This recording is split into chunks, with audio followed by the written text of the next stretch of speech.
Graça e paz, seja muito bem-vindo, seja muito bem-vinda. Você está no canal Ensine Palestra. Meu nome é Alex Paulo e o objetivo do nosso canal é transmitir o conhecimento sistemático da Palavra de Deus. Hoje nós vamos acompanhar o desfecho da história de Ruth. Hoje nós vamos encerrar o nosso estudo no livro de Ruth, para na próxima semana nós iniciarmos o estudo no livro de Esther. Estes dois livros estão sendo analisados no terceiro trimestre de 2024 da nossa revista Lições Bíblicas, o guia de estudos da nossa CPAD, a Casa Publicadora das Assembleias de Deus. O tema do trimestre, o Deus que governa o mundo e cuida da família, os ensinamentos divinos nos livros de Ruth e Esther para a nossa geração. O comentarista é o pastor Silas Queiroz, que é pastor da Assembleia de Deus ali de Ji-Paraná, na Rondônia, e também é procurador-geral do município de Ji-Paraná, ali na Rondônia. E hoje nós vamos trabalhar com a lição número 5. Nós já estudamos aqui toda a história de Noemi, de Ruth, e hoje nós vamos encerrar esta história de amor e nós vamos hoje contemplar um casamento que vai marcar a descendência de Israel. Hoje a lição número 5. Vamos a ela? Vamos juntos então aqui no canal Ensine Palestra.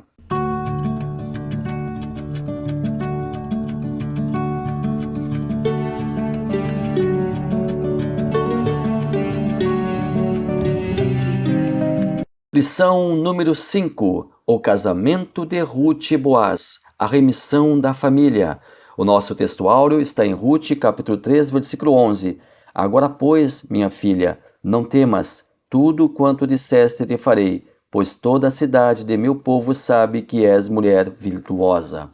A nossa verdade prática, uma mulher virtuosa tem um valor incalculável por seu caráter e sua disposição de servir a Deus e a família. A nossa leitura bíblica em classe encontra-se em Ruth, capítulo 3, versículo 8 ao 10. Depois, no capítulo 4, versículo 11. Nós vamos agora conhecer os nossos tópicos da lição de hoje, juntamente com seus respectivos subtópicos. Primeiro tópico, o compromisso de Boaz com Ruth, no lugar da bênção. A iniciativa de Noemi, respeitando o processo. Segundo, o casamento entre Boaz e Ruth. Primeiro, concluindo o negócio. Segundo, resgate e lei do levirato. Terceiro, o resgate público. Terceiro tópico, a remissão da linhagem de Davi através de Ruth e Boaz. Primeiro, o nascimento de Obed. Segundo, Boaz, um tipo de Cristo. Vamos então continuar com a história que nós iniciamos lá no primeiro vídeo. Eu quero convidar você que ainda não assistiu os vídeos desse trimestre, para que você conheça a história desde o início, vá lá na nossa playlist e assista as nossas 4 primeiras aulas, onde nós estamos ali trabalhando e hoje concluindo o estudo em Ruth. Quando soube que Ruth encontrou-se com Boaz, Noemi ficou muito feliz e satisfeita. Ela viu sua nora promover alimento para ambas. A fome já não seria um problema. Porém, mais do que saciar a fome de ambas, aquele encontro poderia ser o início de uma verdadeira guinada na vida de ambas. Noemi sabia quem era Boaz. Noemi conhecia ele e declarou a Ruth que ela estivera não apenas com um homem comum, mas com alguém que teria a possibilidade de providenciar uma nova perspectiva de vida para ambas. Noemi fala para Ruth que Boaz não era apenas um homem comum. Boaz era um parente de seu marido falecido, Elimeleque. Mais do que isso, era um parente muito próximo. Mais do que isso, ele poderia servir de parente resgatador. Isso significava que, caso ele aceitasse, poderia readquirir para Noemi a propriedade de seu marido, e assim elas não ficariam mais desamparadas. Noemi então começou em sua mente a traçar um plano para que Ruth reivindicasse a Boaz a condição de parente resgatador. Mas ele teria que concordar com isso. Caso não quisesse assumir essa condição, o plano então seria frustrado. Mas Noemi sabia, estava certa, que ele não negaria o pedido a Ruth. O parente resgatador teria que casar-se com a viúva do falecido. A ideia é que desse casamento nascesse um filho, para suscitar descendência ao falecido. O filho que nascesse do casamento seria considerado filho não do parente resgatador, mas do marido falecido. Porque a ideia justamente era suscitar descendência ao falecido. Mas Noemi já era velha e não tinha mais condições de ter filhos. Logo, quem deveria casar-se com Boaz seria a sua nora, Ruth. E Noemi contava que Boaz se apaixonaria por Ruth. E realmente foi o que aconteceu. Boaz apaixonou-se por Ruth. Já havia apaixonado-se por Ruth. E aí nasceria então da união de Ruth e Boaz um filho para citar a tão desejada descendência da família. Ora, Noemi era uma mulher sábia. Sabia que Boaz, um provável solteirão, que ainda não havia encontrado a sua cara metade, iria se apaixonar pela beleza, pelo jeito de Ruth. E isso já havia acontecido. Ele já estava enamorado, já estava apaixonado por Ruth. A intenção de Noemi era ver a sua nora feliz. E talvez compensá-la por tanto altruísmo, por tanto amor que dispensara a ela. Queria que a nora tivesse um lar, uma proteção, um futuro garantido. E a lei do levirato vinha exatamente como uma luva para que isso definitivamente acontecesse. Noemi então explica a Ruth o mecanismo da remissão. E aqui é interessante nós fazemos uma distinção, porque nós encontramos a palavra remissão com 2 S's e encontramos a palavra remissão com C cedilha. A remissão, aqui o texto de hoje, aqui a lição de hoje se refere, é a remissão com C cedilha. Mas qual é a diferença entre uma e outra? Bom, vamos lá. Remissão com 2 S's, vem do verbo remitir. Perdão por compaixão, perdão por misericórdia. E aqui não existe nenhum ônus. Fazendo um paralelo, o perdão de Deus para conosco é uma remissão, com 2 S's. Muito se fala, por exemplo, da remissão de pecados. Cristo morreu pelos nossos pecados, independente de qualquer esforço nosso. Já a palavra remissão com C cedilha vem do verbo remir. É um perdão oneroso. É um perdão por meio de algum esforço. É o perdão por meio de alguma compensação. E aqui nós também podemos encaixar na história da salvação humana. Cristo fez remissão com C cedilha pela humanidade, cumprindo o pagamento pela pena do pecado, através da sua morte na cruz do Calvário. No caso da história de Ruth e Noemi, o perdão descrito é a remissão com C cedilha, pois o parente resgatador teria que fazer uma compensação financeira para resgatar a propriedade de Elimeleque. Teria que haver uma compensação financeira. E ao casar-se com a viúva, também haveria um ônus a ser pago, o próprio casamento em si, e assumir as obrigações do casamento. Bom, Noemi então traçou um plano em sua mente. Mas aqui plano não é pejorativo. Não diz respeito à armadilha, a algo que vai prejudicar alguém. Não, ninguém seria enganado nessa história. Nada de mal seria feito. Noemi apenas buscava um direito que lhe assistia. Tinha ela direito a reclamar uma lei que a beneficiaria, não somente a ela, mas também a sua nora. E ninguém seria ludibriado, ninguém seria logrado. Ela era uma mulher sincera e honesta.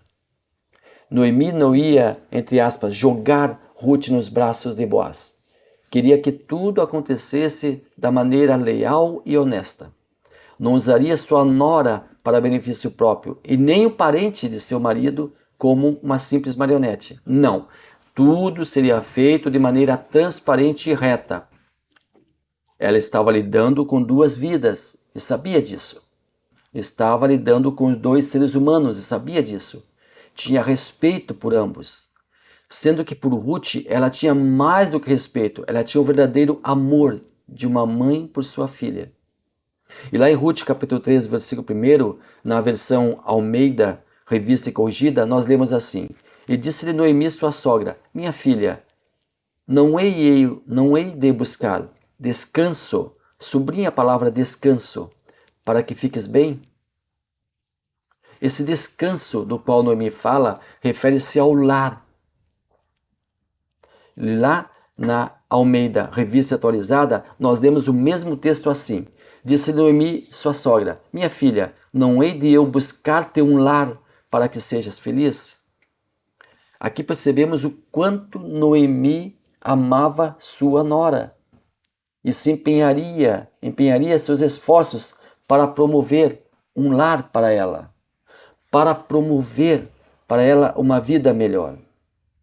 Um lar onde ela ficaria abrigada fisicamente, em sua própria casa, sem precisar de favores de terceiros, e também abrigo emocional, proporcionado por um marido, no caso de Boaz, um marido honesto e íntegro. O processo. Noemi sabia que tudo precisaria ser feito sob a ética legal e implicaria em um processo que deveria ser obedecido. Qual era esse processo? Em primeiro lugar, Boaz deveria ser informado de sua condição de parente resgatador. Em segundo lugar, ele deveria aceitar participar do processo. E em terceiro lugar, haveria então a conclusão com o casamento e a retomada da posse da propriedade de Elimeleque.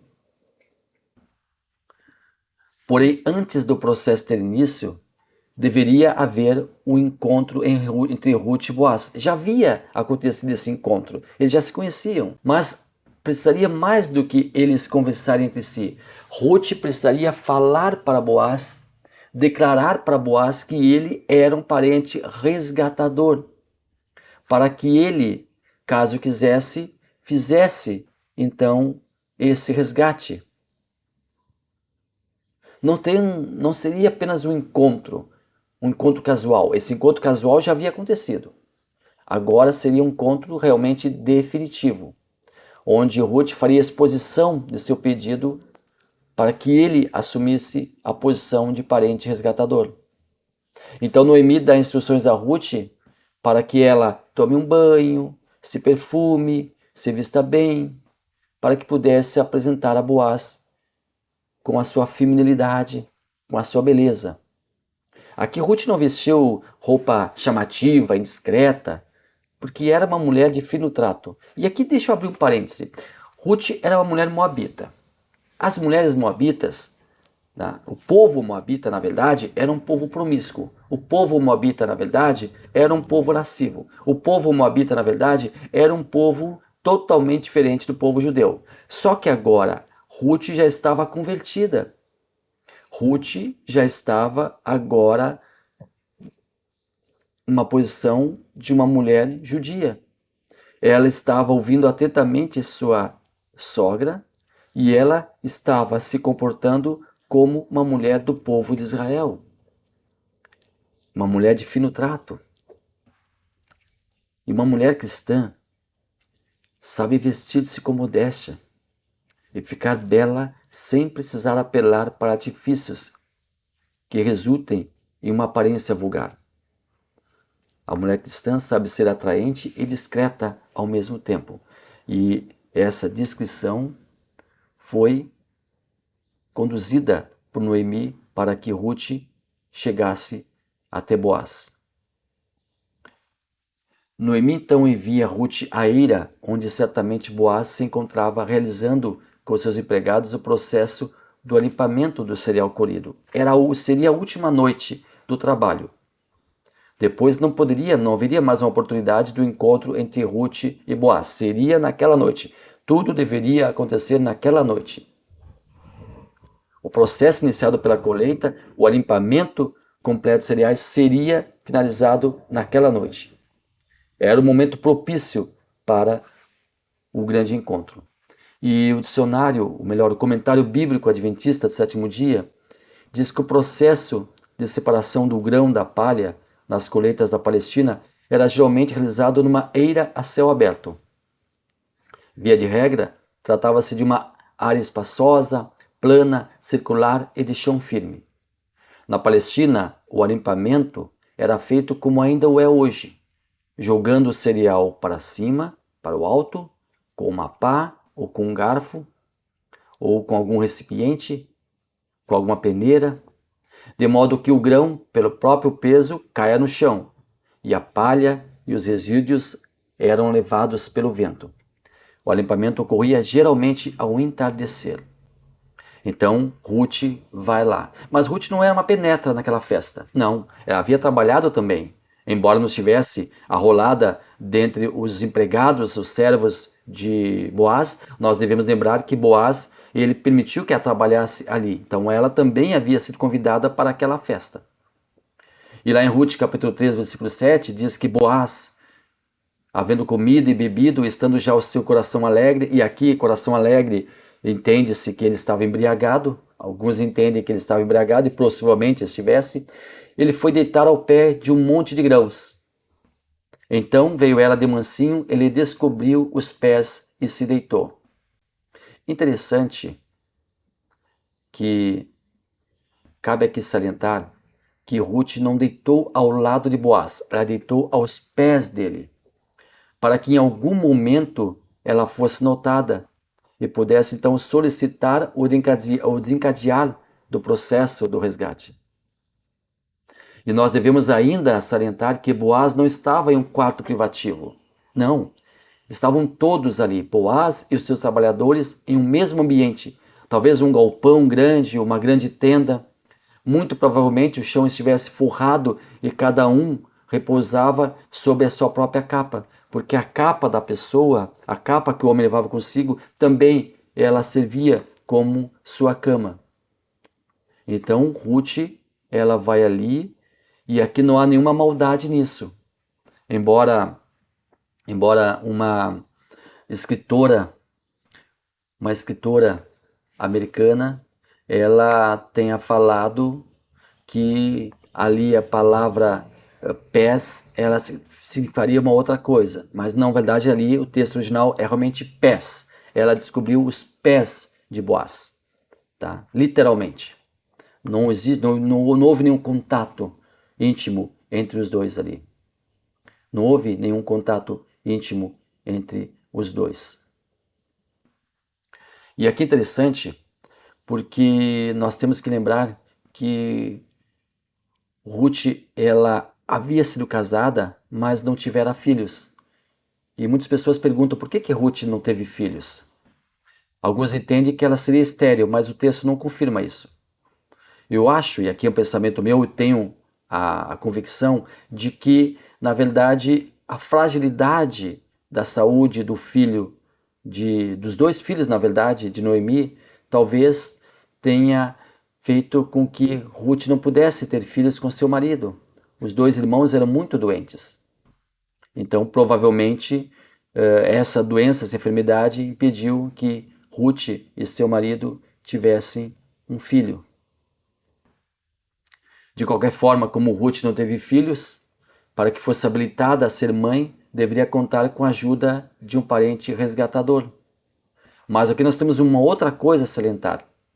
A lei do levirato cabia ao povo judeu e Ruth era moabita. Quem tinha direito seria Noemi. Ela sim, uma mulher judia que teve filhos, teve um marido, teve filhos, porém ao perder os filhos, ela vê a descendência da família ser interrompida. E ela precisaria achar alguém da família de Elimeleque, um parente próximo de Elimeleque, para que assumisse o papel de parente resgatador. E aqui é interessante que Noemi já era velha, não poderia ter filhos. Então não adiantaria ela casar-se com o parente resgatador, porque não teria filhos. A descendência não seria prosseguida. Mas ela passa então essa condição para Ruth. E Ruth assume essa condição então, de casar-se com o parente resgatador, ter um filho com esse parente resgatador para que a família tivesse a sua descendência continuada. Interessante aqui que quando Boaz ele vê aquela mulher ali, na verdade estava tudo escuro ali, não tinha lamparinas, não tinha lâmpadas ali próximas, provavelmente. Muito provavelmente estivesse escuro. E ele pergunta, quem é você?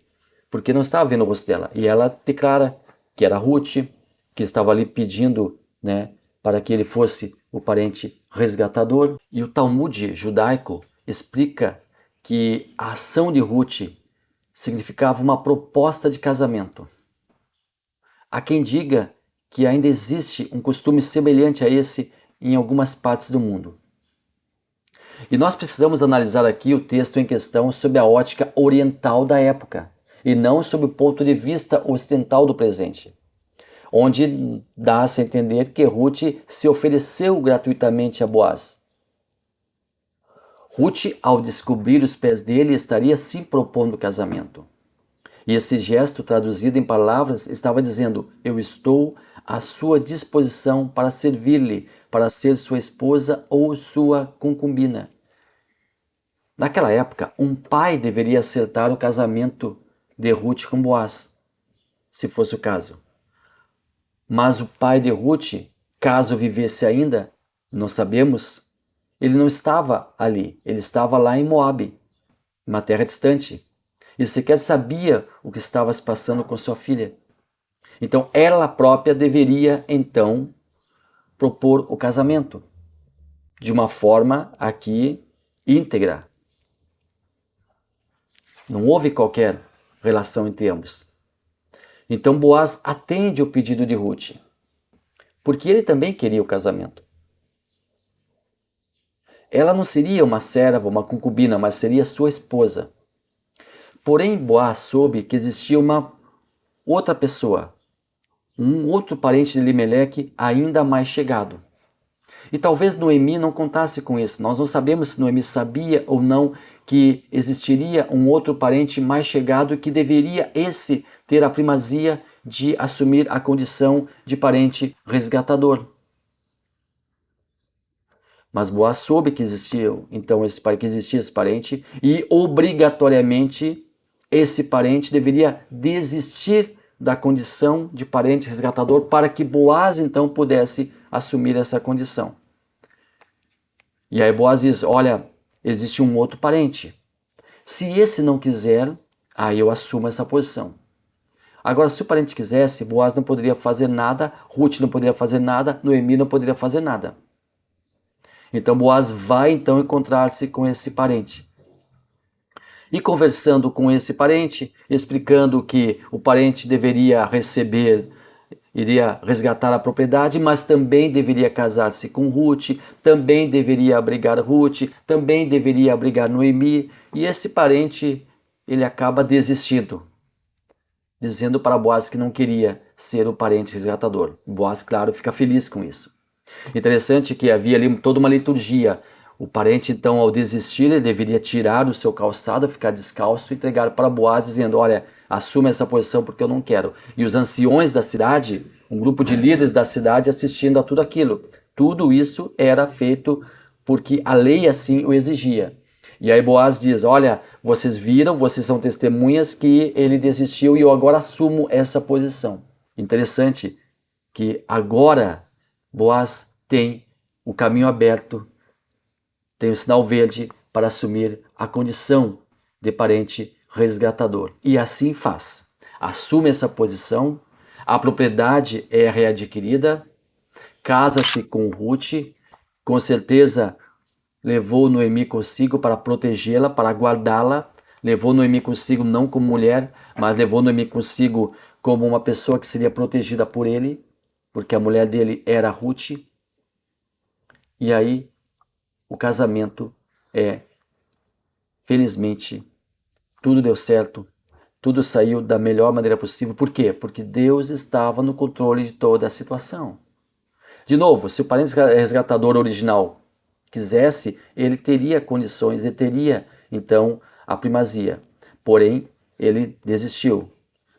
E aí, Boaz casa-se com Ruth. Então, Boaz casa-se com Ruth.